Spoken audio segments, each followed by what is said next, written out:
I mix what I like, what I like, what I like, what I like, what I like. Hey, what's up, everybody? Back again. I Mix What I Like live again. I'm Jared Ball. Happy to be your host. Please make sure you have already signed up at blackpowermedia.org so you don't miss anything that the collective is doing. So much coming, so much happening. You don't want to, miss anything. Lukman Nation is producing a lot more, putting more stuff, putting all of their stuff on the channel, producing their lives every week. Dr. Sharice Burden Stelli's The Last Dope Intellectual, 7 o'clock every Friday night. Renegade Culture has been burning it up. A lot of stuff coming up. We've been doing our thing over here as well.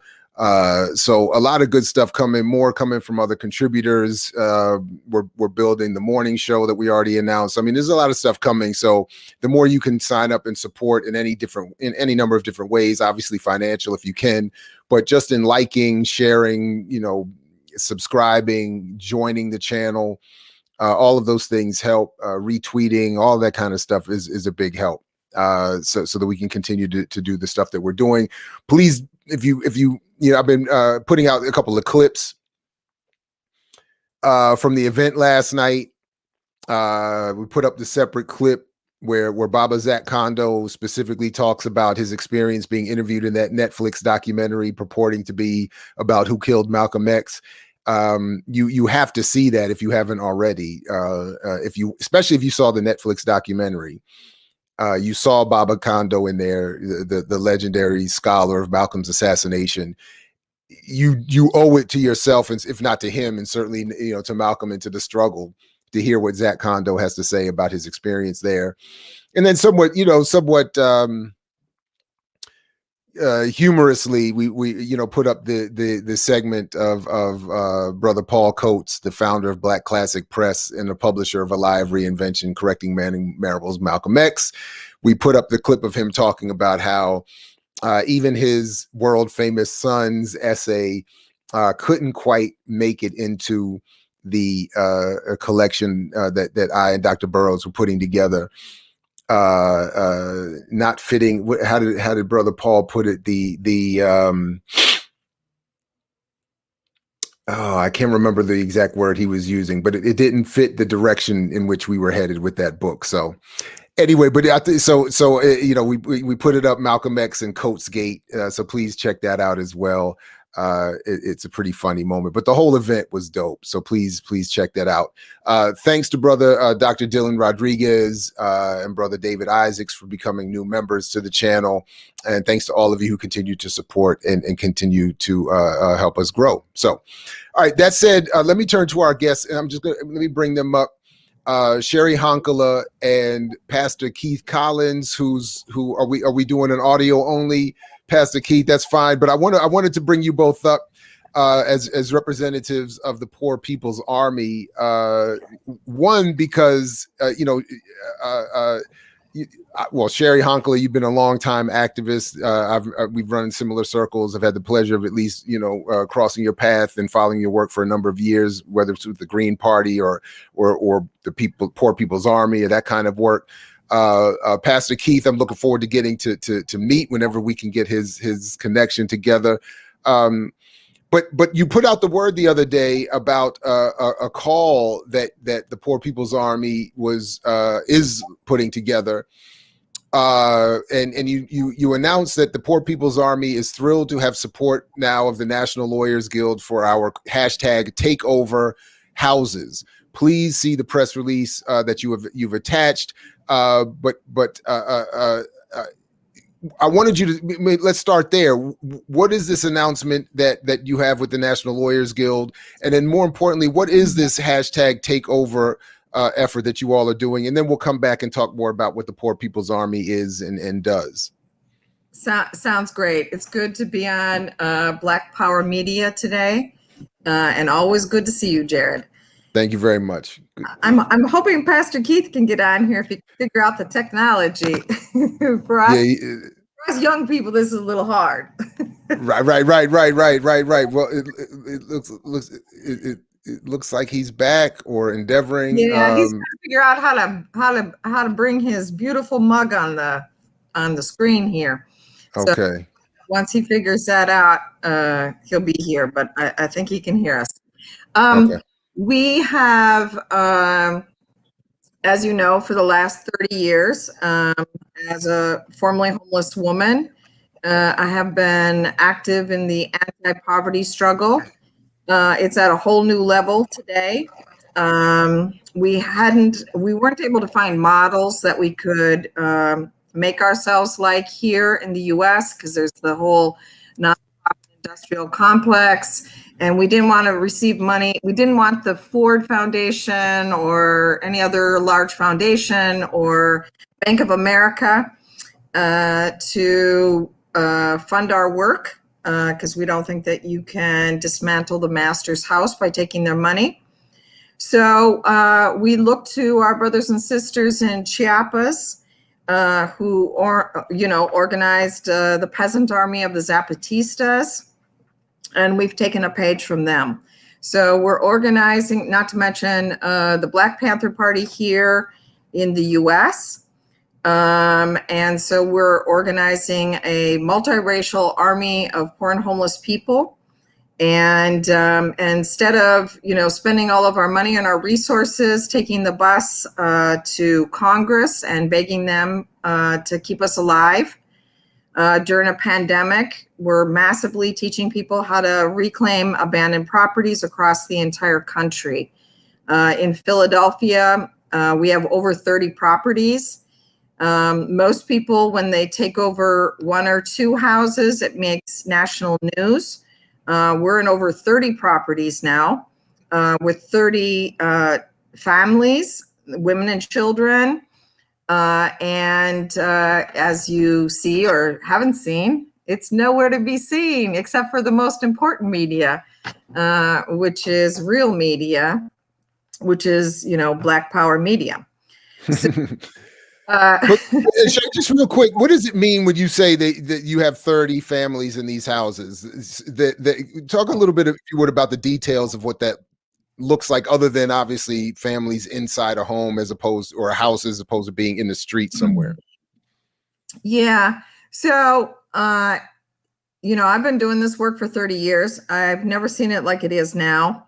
I just got off of a Zoom conversation with a woman who was given an eviction letter from Housing and Urban Development. She's disabled in a wheelchair, and she's got 20 days and she's got to be out in the middle of a pandemic, even though there's a federal moratorium on evictions.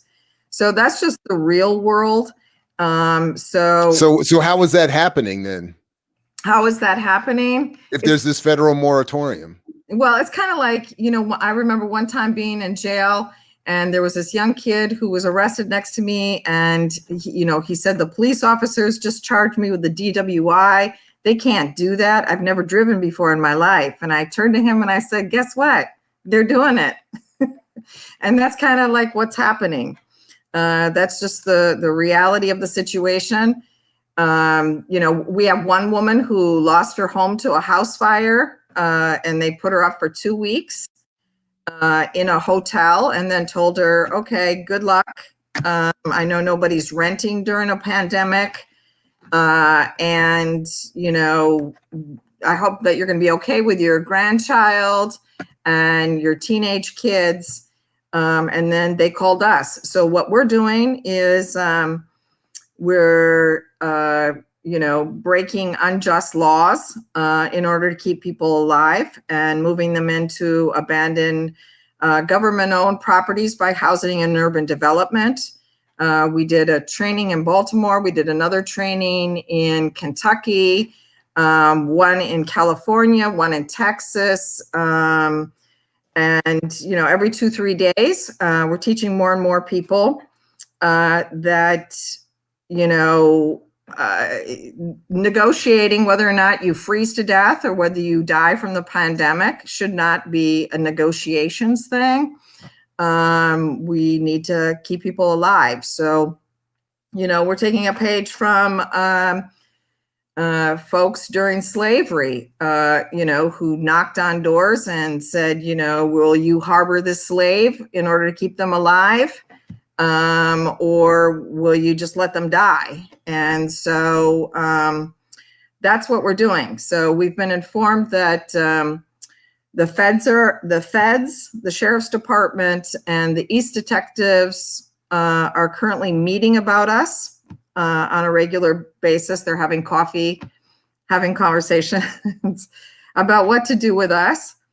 And during the winter storm, like 2 days ago, they posted notice on one of our doors in the storm saying that the family had 24 hours and the police would be there and throw them out. And we got a hold of the National Lawyers Guild and said, you know, like we're trying to say to all sections of the population, no, it's not enough to just put an emoji up under a Facebook post. We're talking about real men, women, and children who are going to die freezing to death or from the pandemic. And people need to step forward and take a public position that it's wrong to throw people out. So the National Lawyers Guild, put together that statement. The next step we'd like to see is for them to, get in front of cameras and, come on your show and say it. Hey, anytime. They're more than welcome. Feel free to help us, get in touch whenever they're ready. Pastor Keith, welcome to the show. Good afternoon. Good afternoon. Good afternoon, fellow comrades. Thank you for being here. It's a pleasure to get to meet you. Yeah, no, thanks for joining us. I was just asking Cheri about the basics of the project of hashtag Takeover. One quick question before Pastor Keith, you get in, Cheri. Just a practical question about when you and I'm forgetting the exact phrase you all use, but when you do these righteous reclamations of housing, do these places have electricity? Is the water turned off? Like, what is the state of the, I mean, it's obviously better than being outside, but is it quite ideal? I mean, or does the government turn everything off? Like, how does that work? We have beautiful abandoned properties. And in Philadelphia, for every homeless person, there's 10 abandoned properties. It would blow your mind. It would, for every one homeless person, there's 10 abandoned properties. Yes. And these are fully functional. Lights turn on, you can flush the toilet, take a hot shower in it and all of that. Yes. Well, Jared, they care more about freezing pipes and property damage than they do human beings. So, no, honestly, I didn't know, and honestly, I wasn't sure if they just shut it all down because of even what you're doing, but to your point, that is a concern. They would have to leave something on. But anyway, I was just curious what it looked. Anyway, they're in beautiful. They're in beautiful shape. In beautiful shape. And ready to go to be lived in. Ready and to all go. It takes is, yeah. Yeah, maybe a little sleeping, that kind of stuff. Sure, right. A little feng shui. And we're in Philly, and we got old houses. Can you imagine? The rest of the country. Oh my God. So this whole thing. Yeah. I mean, I'm even thinking, I honestly, I didn't know the ratio you're describing, but Pastor Keith, I welcome you to the conversation. You can get in and start with, I'll ask you a broad question in just a minute, but I was just even thinking like, why, I mean, again, I didn't know about the ratio, but to the extent that ratio doesn't exist, it seems to me you could just have, a federal jobs program to hire people to create new homes, refurbish homes, prepare homes for people to live in who need housing, anyway. Pastor Keith, talk if there's anything you would want to tell us about the specific takeover the housing project, please do from your experience or vantage point, or otherwise talk to us a little bit more about any of the other work you're involved in related to the Poor People's Army. Sure. Or even how you came to be part of the Poor People's Army. Sure. That's a long story, Doc. But I met up with Cheri a couple of years ago. I went on the march to DC. And we kind of been rocking together ever since. But as far as, from a faith-based perspective, perception, It's very important. I've heard you share on this, and I've heard many of our elders and our ancestors. The church has to decide, is it going to be an agent of the state, or is it going to be an agent of revolution and liberation? We have to, I accept the mantle of liberation theology from people like Dr. James Cone, the Honorable Reverend Dr. Jeremiah A. Wright, Denmark VC, Gabriel Prosser, and Nat Turner. So we have to decide whether we're going to take things in our own hand, and we're going to be an instrument of justice and truth, the same way Christ took things in his hand when he turned the money tables over, when he fed the hungry, when he clothed the naked. We just had a big homeless camp in Philly that would make national news. And me and Cheri went down there to do some things, and we make some things happen for some people.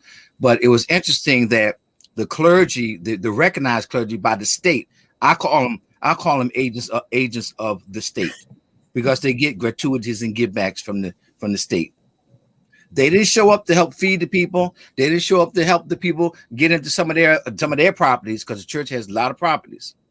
But they did show up when the state wanted to evict them. They came with papers in hand in the name of Jesus, trying to tell these people that it's time for you to go. And I think that was a tragedy and a travesty. If you want to know about the gospel is seen in the eyes of the poor. The gospel is not seen in the prosperity of the well-off and the well-to-do and the well-healed. So I remain committed to that. Cheri is committed to that. So we kind of bond in that area.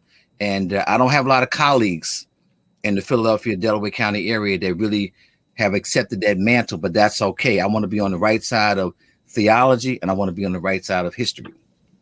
Well, I keep joking that that list you put right there. I mean, even a heathen like me, I'll go to church with that list right there.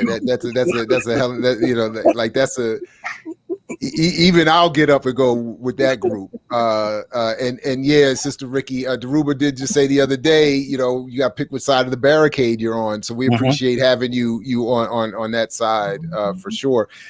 Actually, I didn't even think about this as a topic for today, but since I think you touched on it, Pastor Collins, could you talk a little bit more about it? Because this is an issue with what property exists in the church and the relationship the church has to not only Black political struggle, but struggle, period.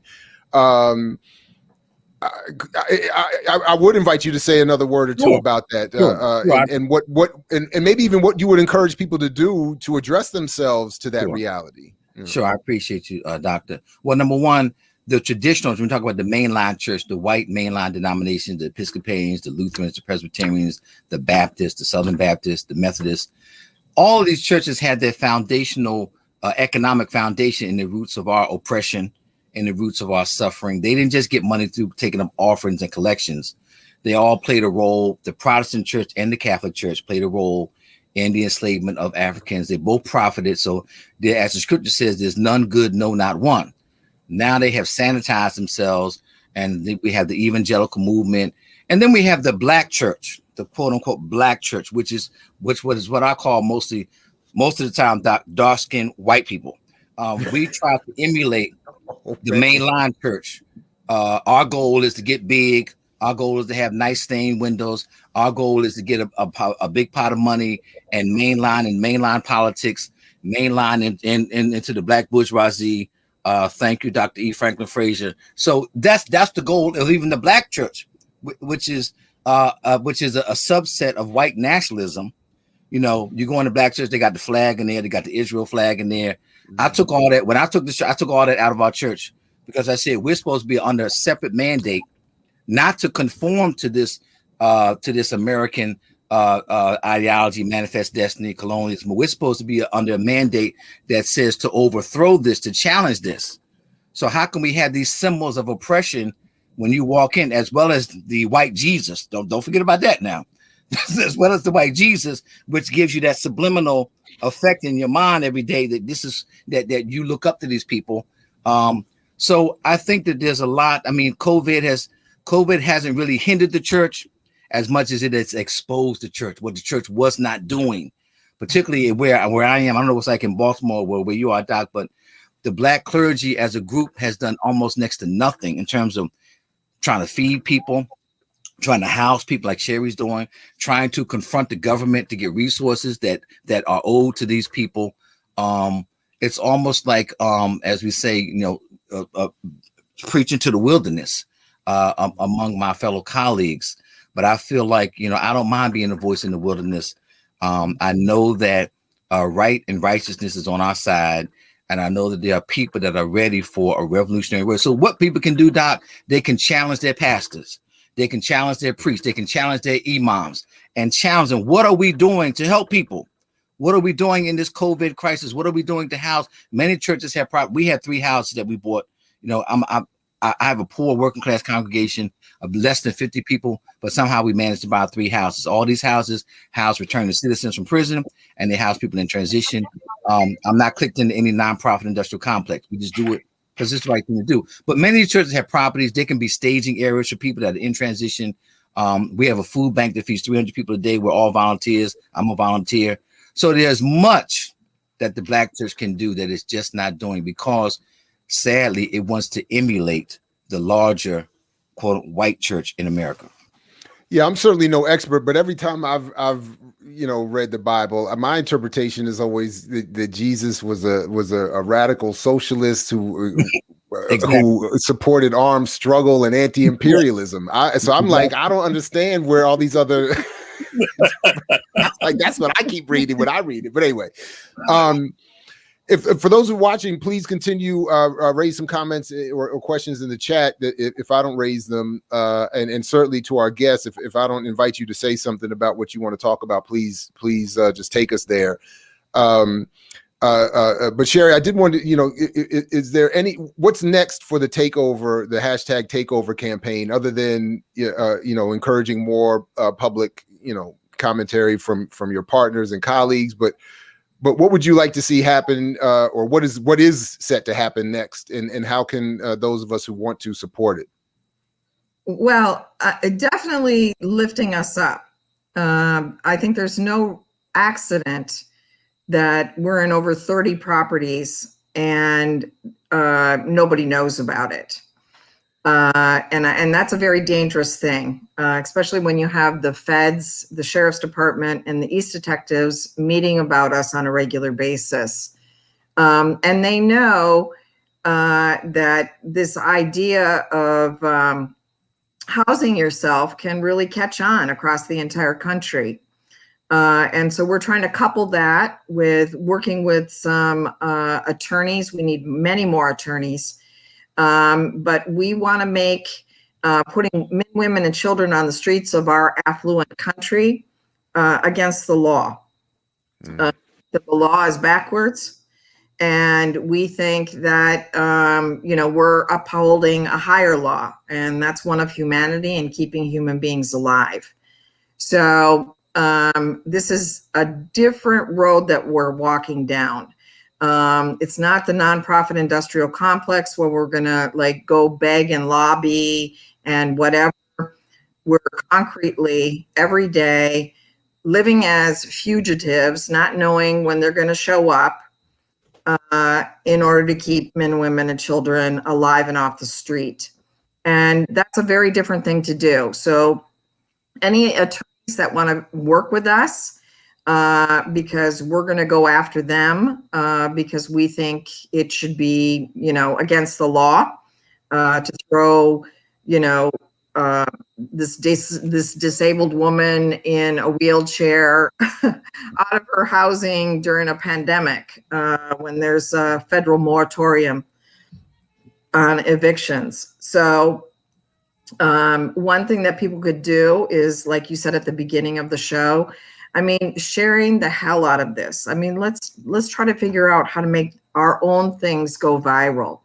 And they are working around the clock to make sure that this is pushed down, that this is not talked about, that they've got their PR people working around the clock, because they know, we're not just, some young people that are, having a protest for this week. We're literally talking about the fact that we live, we do hashtag lives over luxury. We have 10 abandoned properties. If we develop the political will we could end homelessness. So all this stuff about we need another study, we need to build a bunch of tiny houses for people in Philadelphia. We need to, feel good about ourselves on Sunday and pass out sandwiches and, put up some tents for the homeless. We say, let's end homelessness. Just take a house, be a part of the Poor People's Army. And let's start, like Ajamu Baraka says all the time, human rights. We need a people's human rights centered strategy, which is we don't sit down and negotiate and talk to them, take back the basic necessities of life. And that's what we're doing. I love it. And I echo the people in the comments who are saying that, even the name Poor People's Army is dope. I love the whole thing. And, certainly not to put myself in the same category as many of the people you work with, but just, again, I think, when I was 17, I was, briefly houseless. And it's shocking. First of all, it's incredibly hard to get a job. If you don't have an address, it's hard to find a place to stay. It's hard to I mean, it was crazy. And I remember vividly, and I have no even hesitation or qualms about it. I mean, my whole thing was, my response was immediately to go to crime, or what would be considered crime. And I have no problem with it. So, I'm not going to freeze, and I'm not going to starve, and I'm not begging anybody. So I'm not going to snatch your purse, but I might be up in somebody's, something somewhere, doing something, getting something. So and I just love the whole thing. And this in particular, like how dare a society treat people like this? I'm just hearing about places in even Germany is passing all these laws. You can't, what I just hear today, you can't evict people. Not only you can't evict people, but you can't replace something like you can't replace a tenant with a new tenant at a higher rent for like 5 years, stuff like that. So like you can't, like all these regulations they have over there. And in France, you can't, there's no evictions from what is it, October to March. So nobody's, so there's nobody getting put out in the middle of winter. Even, I mean, even little simple things like that. This country is like, nah. I mean, anyway, go ahead. There was literally on the news here in Philly 2 days ago, and we're trying to reach out to them, a man that was delivering pizza and his whole family was in the car because they're homeless. And he was carjacked. And I mean, something's wrong with us. We had an encampment once, and there was a person from Sweden, and then there was another person from Brazil. And the woman from Sweden was crying because she said, I can't believe people in your country have adjusted to such a lower standard of living. And the woman from Brazil that was crying said, I can't believe people in your country just don't get organized and take back the houses. And there was something really powerful about that. How did we get to a point where we have homeless people that will freeze to death every winter or die from a pandemic or live in a car when there's 10 abandoned properties for every homeless person? You know what I mean? I mean, your mother must have done something right that you immediately popped to, I ain't gonna die. But the truth is, we would fill these properties. It goes back to that thing that, that Harriet said, I would have freed a lot more slaves if they had only known they were slaves. Well, we have a situation here where people are, I mean, how many people died? Another 500,000 people or whatever. What more do we need to do until people just decide that they're going to keep their family alive and they're going to move them in a heated, vacant property and say that they deserve that? No, you guys would have opened up the space to let people in and found me already sitting in there. I was like, this is not happening. No, but I hear you. But anyway, but also to be fair, I also am a little bit. I don't know if humble's the right word. I can't think of the word I'm wanting, but I also tend to, I don't know, appreciate the varied responses people have to the trauma that they're forced to deal with. So I do understand on some level why people would make another decision and end up not doing that or risking their lives in another situation. I can get that, but anyway. Pastor Collins, if there's anything you want to add to that, please do. But I do want to also take some time to ask you, just in general, a couple of questions about the Poor People's Army, generally speaking. What else you all are doing, the history of that organization, even beyond what you said, I think about the several year history, and even in particular, this point you've raised a number of times about not being a nonprofit. I'd like you all to talk a little bit more about why you've chosen to go in that direction when that is clearly not the popular one. I mean, by now you all probably could have raised enough to pay yourselves quite a nice salary and produce a couple of reports about houselessness and raise more funding for the next cycle. But anyway, Pastor Collins, I'll start with you. Sure. As far as, Cheri and I are in full agreement, but we call it the nonprofit industrial complex. Foundations, wealthy people, wealthy institutions will always have money for people who don't want to eradicate the problem, but who want to make people comfortable in the problem. There are other groups that some of them even have similar titles to our title. I'll just say it like that. But they receive foundational money. We don't. So if you see a group that's similar to our name, understand something. They're the ones that get money from the Ford Foundation, from the Democrats, and anybody else. We don't. Because once you get the money, then your integrity is compromised. Your agenda is compromised. It's harder to do what we do, but it's more fulfilling because we believe in eradication, one person at a time, one family at a time, one agenda at a time. But I'll also add this, Dr. Ball. I believe that, reparations is the big topic now. It's the hot button. It's been for many, many years, but now it's really at the top of most people's lists. I think that reparations should begin not just at the government, but also within the construct of the white church in America, because as I said earlier, they have profited and they have given consent, and all the things that were done by the colonizer were done with the consent and blessing of the church. So and that's James Foreman in the Black Manifesto, right?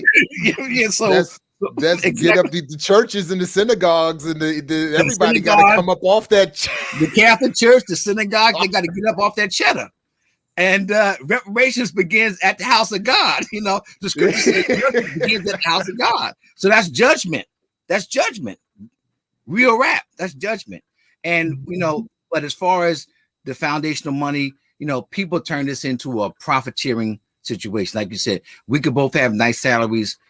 I live among the poor, but I don't just do drive-by, what I call drive-by service. I live with the poor. Did I have a 6-figure salary one time in my life? Yes, about 5 years. And then I had an epiphany.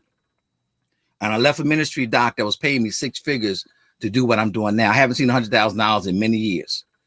But I feel more fulfilled doing what I do now. I live in a 2-bedroom, 1-story house with a bathroom so small that there's a cutout in the sink to open up the door. Okay. But I feel blessed that I made that decision, because I know that what I do from now until my departure is going to change eternity. It's going to change the way things are. It's going to change history. So we don't believe in just addressing the problem and placating the problem, but eradicating the problem. And you can't do that when you take foundational and political money, but you can carve out a nice career for yourself. Mm-hmm. Cheri, I know people in your circles have said, why don't you make that change, or why don't you make that adjustment, or so if there's any, please add to that if you like, or anything else. And then I do want you to talk more about what the Poor People's Army is doing. Yeah, it's definitely very difficult process because they meaning these very large foundations, I mean, they wanted to put us on the cover of their slick magazines, give us lots of money, and then tell us you can't do what you're doing and you can't say what you're saying. And so it was very difficult. We had to make a decision. And so they, gave all of that money to a similar group with a similar name.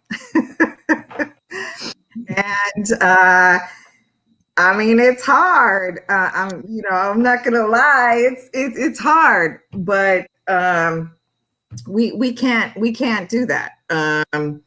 We can't do that because we know that our strategy, the road we're taking, is very different. One, you can get on the treadmill and you can be a part of helping this government create social control. And because these are homeland security issues right now, we're in the middle of whether or not somebody can eat, whether or not somebody has a place to live, continuing to lock up everybody's babies. These are big issues. These are important issues. And so a lot of folks get right on that treadmill, continue to take that regular foundation grant, agree to not do this illegal activity, and not talk about corporations and billionaires and who's actually responsible. And then they get on the cover of big magazines, television shows, all of these kinds of things. Well, we're interested in ending poverty, hunger, and homelessness.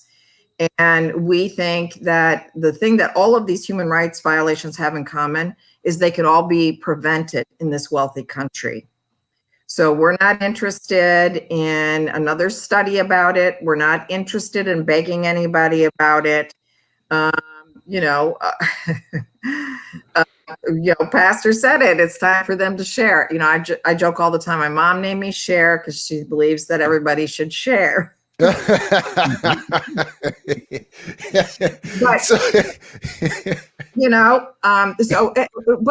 we didn't take an oath to poverty. We're please. Angry. Yeah, we're very angry about our situation. We are not happy about it. I live here at ground zero for the whole country with the drug crisis. And more people have died from the opiate crisis than died in Vietnam. And so I never know outside my window, like who's dying from what.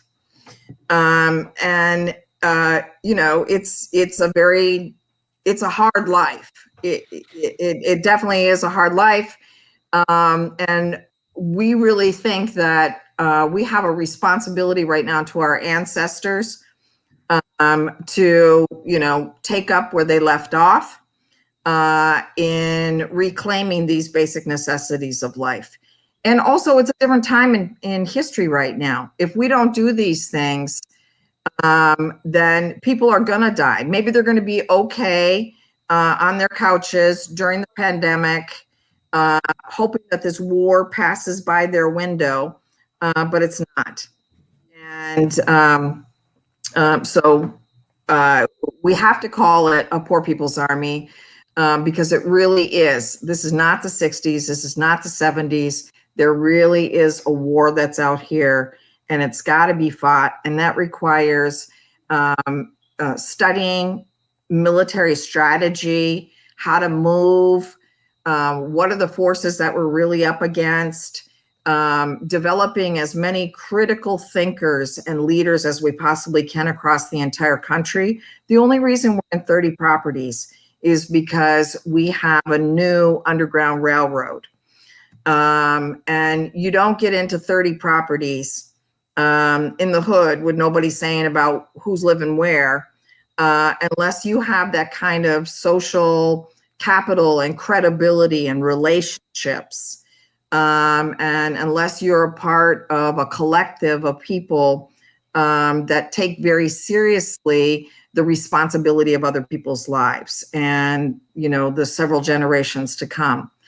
So what we do on a regular basis is, we make sure that we have at least a couple days off a month because it's hard work.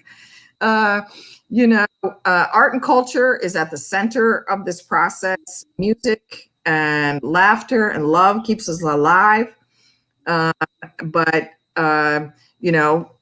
every couple days, we're taking houses, and we never know at any given moment who's going to jail or how long they're going to jail. And we do every day, we're feeding people. And we're feeding people even when, they close down because they say that the weather is bad, or the other, big time rich churches say that they can't feed people. You'll see Pastor Collins and everybody else, everybody's feeding everybody every single day.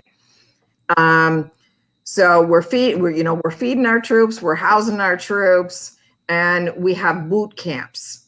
Boot camps are really important. It's basically an onboarding process of political education, because we want people to be the most critical thinkers that they possibly can be. Sometimes we have them on Zoom. And then when we have safe spaces where people can, be 6 feet apart, whatever, we also have them in person.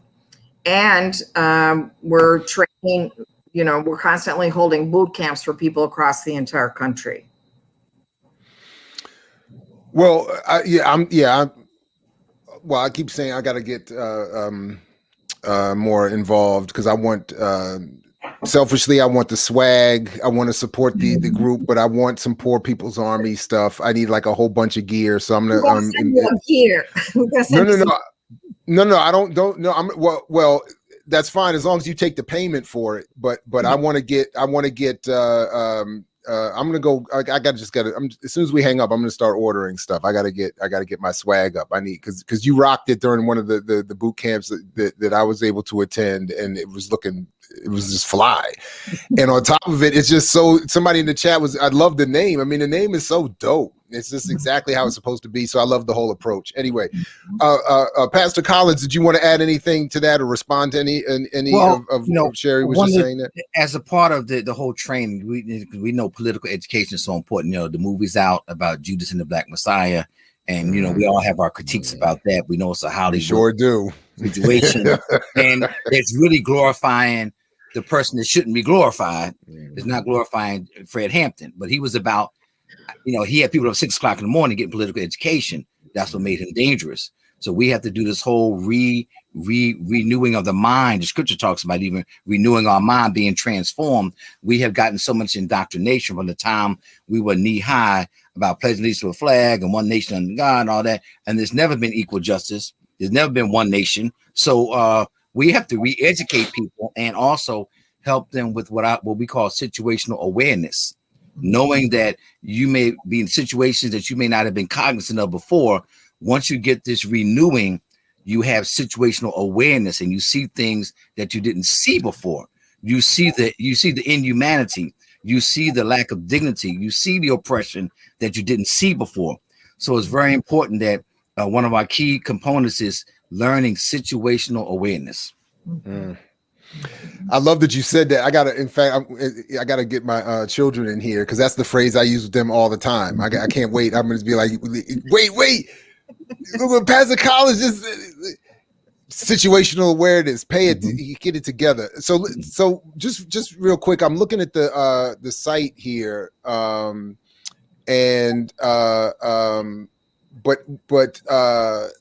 where I see I see the donation part, and I got that. That's easy, but I don't see the swag part. The merch. Well, is that not orderable on here? Am I missing that? Is that why it should be on there? All right, I'll keep looking. We'll make sure we send you a special link. Okay. Well, I want others to be able to get it too, especially if it's going to help fund stuff. So we got to, I'm texting Matt right now, right? like Like the Like, what's going on? No, but are there we have a thrift store online too. oh really? Where different soldiers from different parts of the country are trying to sell things. Oh, They're trying to hustle in order to keep themselves alive, in order to do this work. So, right on. yeah, so we've got, and people come in all ages. We've got paintings on there. We've got Pastor Collins got a lot of albums on there. So there's a lot of stuff. So you said, so by the way, you said this ratio of 10 abandoned homes for every homeless person in Philadelphia. Do you know what it is nationally? Is it comparable to that nationally, or is it even maybe worse? It is comparable to it nationally. And we have a fantastic group. They call themselves the Underground Cartographers. And what they've done is they're telling the truth. They are the ones that are doing the research and telling the truth in regards to the numbers of how many abandoned houses there are in every part of the country, who owns them, and basically their overall analysis is that just like we know, homelessness exists in this country because we haven't developed the political will to change that. It's not a question of scarcity. It's a question of greed. I know that's right. So listen, as I always say, we're coming up on an hour, just a time check. I'm not rushing you off, but I want to just make sure, if it's usually whatever. But if there's something that you all wanted to talk about that we haven't talked about, or I haven't led you to in question, please bring it up. Is specifically if there are other campaigns you're doing at this point, or and other than that, we want people just to go to poorpeoplesarmy.com and sign up, donate. I'm assuming that there are ways that they can contact to support wherever they are. Yes, and we take interns. So from all over the country, all over the world, please keep an eye on what's happening in Philly right now. And if you can tweet it out, if you can put it on your Facebook, on your Instagram, whatever, and please watch, because if they decide to move on these 30 properties, there's going to be a lot going down here in Philly.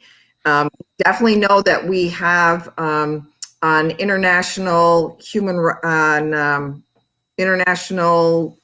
Rights, Women's Day, on March 8th, we are gathering in front of the woman that's going to be thrown out of her HUD property in Chester, who's in a wheelchair, on International Women's Day on March 8th. So if people can, pay attention for the social media on that day, we're going to live stream it. People are prepared to go to jail, do whatever they possibly can. She'll then go from there into one of our takeover houses. So we're now housing victims of domestic violence, people that lost their house to house fires, people in wheelchairs. The situation is really out of control. Well, for whatever it's worth, if it helps, keep in touch, or I'll keep in touch with you, and we'll try to help you cover that day on March 8th. And if you want, we can even, I know you guys will be live streaming, but we can even set up a link and do it with you. Maybe help out. By the way, we are expanding here at this channel, and we're starting next month. We're going to be, doing a morning show and all kinds of stuff. So we'll be, feel free to consider us part of your media outreach, and we'll happily invite you all on every morning, segments every morning for as far as I'm concerned. I don't see why we couldn't do that. As much as you all want to help, because I think this is great work and it clearly needs to be supported. So that's the whole point of what we're trying to do here. So whenever you want us, you got us. Okay. It would be and great. I get your text alerts too. So that's awesome. Yeah. I'm sorry. Go ahead. Yeah. No, it would be great to, we try to keep the identity of some of the families as down low as we possibly can, but some of the families, the feds have already lifted them up. So it'd be good to get some of those families on here as well. Sure. Absolutely. Anytime. We're happy to do it. Pastor Collins, any closing thoughts, remarks? Sure. A lot of evangelicals, as well as a lot of, as I said, the black bourgeoisie church. When Christ said, they take scripture and they say, well, Jesus said the poor you have with you always. Well, that was not a critique of the poor. That was a critique of the church. The fact that the church has not engaged society in a revolutionary way to mitigate the poor, to eradicate poverty. So I try to flip the script among those of that ilk to let them know, no, it exists because we haven't done our job. So we're committed. I'm committed. And I try to influence others, other faith practitioners that know that is our priority. That's not something that we do on the sideline. That's something that we do every day, is to address the poor, those that are suffering injustice, those that are suffering under medical apartheid, educational apartheid, economic apartheid. That is our mandate. That's our mantra, and that's our raison d'etre. Yes. Pastor Keith Collins, Cheri Honkala, thank you very much for both of you for joining us and for the work you're doing. And obviously, we will continue to support you in any way we can. But thank you all very much for joining us today. And best of luck to you, man. Keep it up. Absolutely. Thank you so much. Thank you, Doctor. Absolutely. Take good care. Take good care. All right. All right, everybody. So shout out to the Poor People's Army. Shout out to you, of course, for supporting and joining us. Please, poorpeoplesarmy.com. Support them in any way possible. Share the link. Share this video. Invite people to check it out. Please, of course, support blackpowermedia.org. The channel's expanding. Again, like, share, subscribe, join, all of those things on these videos. It all helps. So absolutely thanks to them, and thanks to all of you for joining us. And as usual, as Fred Hampton used to say, to you we say peace if you're willing to fight for it. So peace, everybody, and catch you next time here at our Mix What I Like Live, and constantly in this whirlwind like Garvey. Peace, everybody. I mix what I like, what I like, what I like, what I like, what I like.